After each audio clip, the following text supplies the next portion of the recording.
Viewers, इसी topic को English में देखने के लिए देखिए दृष्टि आईएएस इंग्लिश यूट्यूब चैनल।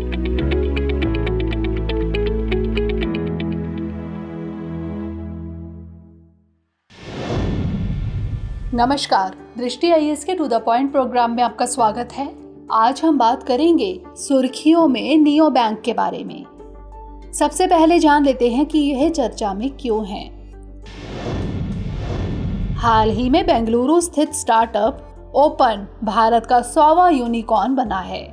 यह नियो बैंक का एक उदाहरण है। अब बात कर लेते हैं नियो बैंक के बारे में। नियो बैंक ऐसे डिजिटल बैंक होते हैं जिनकी कोई शाखा नहीं होती, बल्कि वे पूरी तरह से ऑनलाइन मोड पर काम करते हैं। मूल रूप से नियो बैंक फिनटेक फर्म के तर्ज पर काम करते हैं जो भुगतान, डेबिट कार्ड, मनी ट्रांसफर और लोन जैसी सेवाएं डिजिटल और मोबाइल फर्स्ट के रूप में प्रदान करते हैं। नियो बैंक के उदाहरण है जुपिटर, फाई, नियो और रेजर पे एक्स आदि। नियो बैंक पारंपरिक बैंकों द्वारा प्रदान की जाने वाली सेवाओं और नए जमाने के ग्राहकों के बीच उभरती अपेक्षाओं के साथ समन्वय स्थापित करने के लिए एक ऑनलाइन प्लेटफॉर्म प्रदान करते हैं। ये बैंक ग्राहकों को डेबिट कार्ड भी प्रदान करते हैं। आइए समझ लेते हैं नियो बैंक और पारंपरिक बैंकों के बीच अंतर को।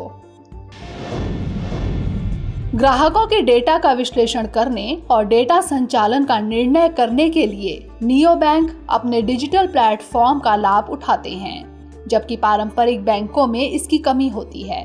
नियो बैंक भौतिक शाखाएं नहीं चलाते हैं, इसलिए ग्राहक सेवा शुल्क कम लगता है। नियो बैंक में पारंपरिक बैंकों की तरह न्यूनतम शेष राशि की जरूरत नहीं होती। तकनीक संचालित प्रकृति के कारण नियो बैंक के ग्राहकों को आसानी से और अधिक बेहतर सुविधाएं मिलती हैं, जैसे कि घर बैठकर आराम से मोबाइल उपकरणों के जरिए बिना किसी परेशानी से अपना अकाउंट खोल पाना, त्वरित केवाईसी प्रक्रिया।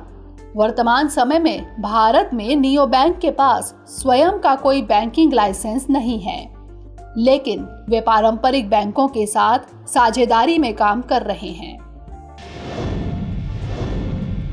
नजर डाल लेते हैं नियो बैंक से जुड़ी समस्याओं पर। उनके पास कोई बैंकिंग लाइसेंस नहीं है, जो उन्हें बैंकिंग संचालन के संबंध में आरबीआई के नियमों के दायरे से बाहर रखता है। उनके पास पारंपरिक बैंकों की तुलना में ग्राहक विश्वास की कमी है। उनके पास धन की भी कमी है, इसलिए वे इस संबंध में पारंपरिक बैंकों के साथ प्रतिस्पर्धा नहीं कर पाते। और नियो बैंक की कोई वास्तविक शाखा नहीं होने के कारण ग्राहकों की नियो बैंक तक पहुंच बहुत कम है। आइए अब नोट कर लेते हैं आज का प्रश्न। नियो बैंक के संदर्भ में निम्नलिखित कथनों पर विचार कीजिए। 1. ये पूरी तरह से ऑनलाइन मोड में संचालित होते हैं। 2. ये बैंक ग्राहकों को डेबिट कार्ड प्रदान करते हैं। उपरोक्त में से कौन सा या से कथन सही है या फिर है? केवल 1, केवल 2, 1 और 2 दोनों, या फिर ना तो 1 और ना ही 2? इसका उत्तर हमें कमेंट सेक्शन में जरूर भेजिएगा। अगले सेशन में किसी नए टॉपिक के साथ मिलेंगे। तब तक के लिए पढ़ते रहिए एंड स्टे मोटिवेटेड।